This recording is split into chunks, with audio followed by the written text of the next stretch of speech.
ਕਲੇਰ ਸਾਹਿਬ ਇੱਕ ਰਿਐਕਸ਼ਨ ਪਹਿਲਾਂ, ਕਿਉਂਕਿ ਜਿਹੜੀ ਸੰਗਰੂਰ ਦੀ ਇਲੈਕਸ਼ਨ ਹੋਈ ਉਹ ਅਕਾਲੀ ਦਲ ਦੇ ਲਈ ਇੱਕ ਬਹੁਤ ਵੱਡੀ ਚੁਣੌਤੀ ਸੀ। ਅਕਾਲੀ ਦਲ 5ਵੇਂ ਨੰਬਰ ਦੇ ਉੱਤੇ ਆਇਆ, ਤੁਸੀਂ ਬੰਦੀ ਸਿੰਘਾਂ ਦਾ ਮੁੱਦਾ ਚੁੱਕਿਆ ਸੀ। ਹੁਣ ਜਲੰਧਰ ਜ਼ਿਮਨੀ ਚੋਣ ਦੇ ਵਿੱਚ ਲਾਜ਼ਮੀ ਤੌਰ ਤੇ ਅਕਾਲੀ ਦਲ ਵੀ ਪੂਰੀ ਜਾਨ ਔਰ ਤਾਕਤ ਲਗਾਏਗਾ। ਸਿੱਧੂ ਦੀ ਐਂਟਰੀ ਤੁਹਾਨੂੰ ਲੱਗਦਾ ਕਿ ਕੁਝ ਪਲਟ ਸਕਦੀ ਹੈ, ਜਾਂ ਕਾਂਗਰਸ ਵਾਲੇ ਪਾਸੇ ਜਾਂ ਦੂਜੇ ਵਾਲੇ ਪਾਸੇ, ਜਾਂ ਤੁਹਾਨੂੰ ਉਸ ਦਾ ਕਿਸੇ ਤਰੀਕੇ ਨਾਲ ਕੋਈ ਫਾਇਦਾ ਹੋ ਸਕਦਾ ਹੈ? ਦੇਖੋ ਗੌਰਵ ਜੀ, ਸਭ ਤੋਂ ਪਹਿਲਾਂ ਤਾਂ ਜੋ ਕੱਲ੍ਹ ਨੂੰ ਨਵਜੋਤ ਸਿੱਧੂ ਸਾਹਿਬ ਦੀ ਰਿਹਾਈ ਹੋ ਰਹੀ ਹੈ, ਉਹਨਾਂ ਦੇ ਪਰਿਵਾਰ ਨੂੰ ਬਹੁਤ ਵਧਾਈਆਂ, ਖਾਸ ਕਰਕੇ ਉਹਨਾਂ ਦੇ ਬੇਟੇ ਕਰਨ ਨੂੰ। ਪਟਿਆਲੇ ਤੋਂ ਹੀ ਹੈ, ਸਾਡਾ ਵੀ ਜੂਨੀਅਰ ਰਿਹਾ, ਸੋ ਮੈਂ ਇਹ ਸਮਝ ਸਕਦਾ, ਜੋ ਦਾ ਸੈਂਟੀਮੈਂਟ ਸਮਝ ਸਕਦਾ। ਉਹਦੇ ਫਾਦਰ ਬਾਹਰ ਆ ਰਹੇ ਨੇ ਰਾਜਨੀਤੀ ਤੋਂ ਅੱਡ ਹੋ ਕੇ, ਬਿਲਕੁਲ ਇੱਕ ਫਾਦਰ ਦਾ ਉਹਨਾਂ ਦੇ ਬੇਟੇ ਦੇ ਨਾਲ ਰਿਸ਼ਤਾ, ਤੇ ਅੱਜ ਅਗਰ ਸਿੱਧੂ ਸਾਹਿਬ ਦੀ ਰਿਹਾਈ ਹੋ ਰਹੀ ਹੈ ਤਾਂ ਕਰਨ ਨੂੰ ਵੀ ਬਹੁਤ-ਬਹੁਤ ਮੁਬਾਰਕਾਂ, ਉਹਨਾਂ ਦੇ ਸਾਰੇ ਪਰਿਵਾਰ ਨੂੰ ਮੁਬਾਰਕਾਂ। ਪਰ ਦੂਸਰੇ ਪਾਸੇ ਅਗਰ ਹੁਣ ਰਾਜਨੀਤਿਕ ਤੌਰ ਤੇ ਤੁਸੀਂ ਦੇਖੋਗੇ ਤਾਂ ਨਵਜੋਤ ਸਿੱਧੂ ਸਾਹਿਬ ਪੰਜਾਬ ਦੀ ਰਾਜਨੀਤੀ ਦਾ ਉਹ ਚਿਹਰਾ ਨੇ ਜਿਹੜੇ ਕਿ ਬਹੁਤ ਦੇਰ ਪਾਵਰ ਦੇ ਵਿੱਚ ਰਹੇ ਨੇ। ਨਵਜੋਤ ਸਿੱਧੂ ਸਾਹਿਬ ਕੋਲੇ ਮੈਂਬਰ ਪਾਰਲੀਮੈਂਟ ਅਨੇਕਾਂ ਵਾਰੀ ਬਣੇ, ਇਹਨਾਂ ਦੇ ਧਰਮ ਪਤਨੀ ਨਵਜੋਤ ਕੌਰ ਸਿੱਧੂ ਜੀ ਉਹ CPS ਰਹੇ, ਹੈਲਥ ਡਿਪਾਰਟਮੈਂਟ ਚਲਾਇਆ, ਫਿਰ ਸਿੱਧੂ ਸਾਹਿਬ ਆਪ ਲੋਕਲ ਬੋਡੀਜ਼ ਦੇ ਮਿਨਿਸਟਰ ਰਹੇ। ਸੋ ਰਾਜਨੀਤੀ ਦੇ ਵਿੱਚ ਜਿਹੜਾ ਆਂਕਲਨ ਹੁੰਦਾ ਉਹ ਹੁੰਦਾ ਤੁਹਾਡੇ ਕੰਮ ਨਾਲ ਜੋ ਤੁਸੀਂ ਡਿਲੀਵਰ ਕੀਤਾ। ਪਰ ਇੰਨਾ ਲੰਬਾ ਇਨਿੰਗਸ ਰਾਜਨੀਤੀ ਦੇ ਵਿੱਚ ਰਹੀ, ਪਰ ਸਿੱਧੂ ਪਰਿਵਾਰ ਕੋਲੇ ਇੱਕ ਕੰਮ ਐਸਾ ਨਹੀਂ ਹੈਗਾ ਜਿਹੜਾ ਇਹ ਦੱਸ ਸਕਣ ਕਿ ਅਸੀਂ ਪੰਜਾਬ ਵਾਸਤੇ ਕੀਤਾ ਜਾਂ ਪੰਜਾਬੀਆਂ ਵਾਸਤੇ ਕੀਤਾ। ਅੰਮ੍ਰਿਤਸਰ ਲਈ ਕੋਈ ਵੱਡਾ ਪ੍ਰੋਜੈਕਟ ਲਿਆਉਣ ਦੇ ਵਿੱਚ ਪਰਿਵਾਰ ਨਾਕਾਮ ਰਿਹਾ। ਸੋ ਰਾਜਨੀਤੀ ਦਾ ਜਿਹੜਾ ਆਂਕਲਨ ਹੈ ਉਹ ਹਮੇਸ਼ਾ ਉਸ ਤੇ ਹੁੰਦਾ ਕਿ ਤੁਹਾਡੇ ਕੋਲ ਕੀ ਅਹੁਦੇ ਰਹੇ ਤੇ ਤੁਸੀਂ ਕੀ ਕੀਤਾ। ਔਰ ਖਾਸ ਕਰਕੇ ਜਿਹੜਾ ਲਾਸਟ 6 ਮਹੀਨੇ ਦਾ ਕਾਂਗਰਸ ਦਾ ਦੌਰ ਰਿਹਾ, ਜਿਹਦਾ ਨਵਜੋਤ ਸਿੱਧੂ ਬਹੁਤ ਪਾਵਰਫੁਲ ਰਹੇ, ਮੰਤਰੀ ਉਹਨਾਂ ਦੇ ਕਹਿਣ ਤੇ ਬਣੇ, ਔਰ ਕਿੰਨੇ ਘਪਲੇ ਹੋਏ, ਖਾਸ ਕਰਕੇ ਰਾਜਾ ਵੜਿੰਗ ਜੀ ਦੇ ਮਹਿਕਮੇ ਦੇ ਵਿੱਚ, ਆਸ਼ੂ ਜੀ ਦੇ ਮਹਿਕਮੇ ਦੇ ਵਿੱਚ, ਉਹ ਸਾਰਾ ਲੋਕਾਂ ਨੇ ਦੇਖ ਲਿਆ, ਲੋਕਾਂ ਨੇ ਪਰਫਾਰਮੈਂਸ ਦੇਖ ਲਈ।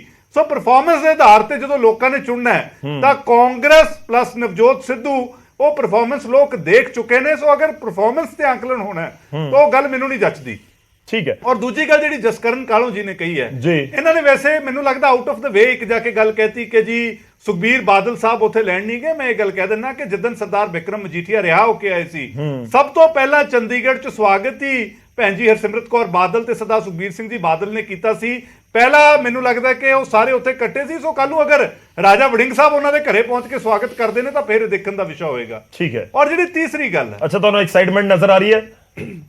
ਦੇਖੋ, ਐਕਸਾਈਟਮੈਂਟ ਤਾਂ ਇਹ ਹੁੰਦੀ ਹੈ ਕਿ ਜਦੋਂ ਨਵਜੋਤ ਸਿੱਧੂ ਨੇ ਬਾਹਰ ਆ ਜਾਣਾ ਹੈ, ਹੁਣ ਕਾਂਗਰਸ ਦੇ ਅੰਦਰ ਆਪਣਾ ਇੱਕ ਐਂਟਰਟੇਨਮੈਂਟ ਚੈਨਲ ਸ਼ੁਰੂ ਹੋ ਜਾਣਾ।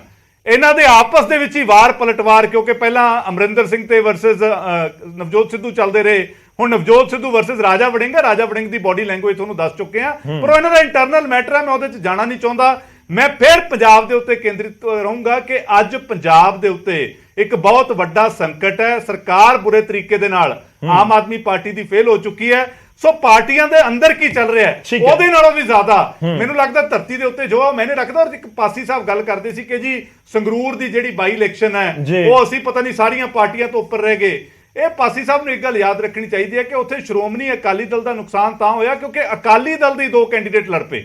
ਇੱਕ ਜਿੱਤਿਆ ਸਰਦਾਰ ਸਿਮਰਜੀਤ ਸਿੰਘ ਮਾਨ ਨੂੰ, ਉਦੋਂ ਸੈਂਟੀਮੈਂਟ ਉਹਨਾਂ ਕ ਨਹੀਂ ਗਿਆ। ਸ਼੍ਰੋਮਣੀ ਅਕਾਲੀ ਦਲ ਦੇ ਜਿਹੜੇ ਕੈਂਡੀਡੇਟ ਸੀ ਉਹਨਾਂ ਨੂੰ ਵੋਟ ਨਹੀਂ ਪੈ ਸਕੀ। ਪਰ ਪਾਸੀ ਸਾਹਿਬ ਨੂੰ ਇਹ ਵੀ ਯਾਦ ਰੱਖਣਾ ਚਾਹੀਦਾ ਹੈ ਕਿ ਪਹਿਲੀ ਵਾਰੀ ਹੋਇਆ ਸੀਗਾ ਕਿ 2 ਮਹੀਨਿਆਂ ਦੇ ਵਿੱਚ ਹੀ ਕੋਈ ਸਰਕਾਰ ਇੰਨੇ ਬੁਰੇ ਤਰੀਕੇ ਨਾਲ ਲੋਕਾਂ ਦੇ ਮਨਾਂ ਤੋਂ ਉਤਰ ਜੇ ਕਿ ਉੱਥੋਂ ਬਾਈ ਇਲੈਕਸ਼ਨ ਹਾਰ ਜੇ, ਜਿੱਥੋਂ ਉਹਨਾਂ ਦਾ ਗੜ ਹੋਵੇ, ਜਿੱਥੋਂ ਜਨਮੀ ਹੋਵੇ। ਔਰ ਇਹਨਾਂ ਦੇ ਮੰਤਰੀ ਕਹਿੰਦੇ ਸੀ ਸੰਗਰੂਰ ਤਾਂ ਸਾਡੀ ਜੜ ਹੈ, ਔਰ ਉਹਨਾਂ ਦੀ ਜੜ ਪੁੱਟੀ ਗਈ ਸੀ। ਔਰ ਉਸ ਤੋਂ ਬਾਅਦ ਲਗਾਤਾਰ ਪੰਜਾਬ ਦੇ ਵਿੱਚ ਸਰਕਾਰ ਮੁੱਦੇ ਨੂੰ ਡਿੱਗਦੀ ਜਾ ਰਹੀ ਹੈ, ਚਾਹੇ ਉਹ ਲਾਅ ਐਂਡ ਆਰਡਰ ਦਾ ਵਿਸ਼ਾ ਹੋਵੇ, ਚਾਹੇ ਉਹ ਲੋਕਾਂ ਨੂੰ ਕੋਈ ਸਹੂਲਤ ਨਾ ਪਹੁੰਚਾਉਣੀ ਹੋਵੇ, ਕੋਈ ਡਿਵੈਲਪਮੈਂਟ ਨਾ ਕਰਨੀ ਹੋਵੇ। ਔਰ ਹੁਣ ਜੋ ਅੰਮ੍ਰਿਤਪਾਲ ਦੇ ਇਸ਼ੂ ਤੇ ਆ ਕੇ ਹਾਸੋਹੀਣੀ ਸਥਿਤੀ ਬਣੀ ਸਰਕਾਰ ਦੀ ਕਿ 12 ਦਿਨਾਂ ਬਾਅਦ ਅੰਮ੍ਰਿਤਪਾਲ ਫੜਿਆ ਨਹੀਂ ਗਿਆ, ਨੌਜਵਾਨਾਂ ਨੂੰ ਇਹ ਅੱਤਵਾਦੀ ਕਹਿਣ ਲੱਗੇ, ਔਰ ਕੇਂਦਰ ਨਾਲ ਰਲ ਕੇ ਚਲੋ ਠੀਕ ਹੈ, ਮੈਂ ਉਹ ਪੰਜਾਬ ਸਾਰਾ ਦੇਖ। ਦੇਖੋ ਪਾਸੀ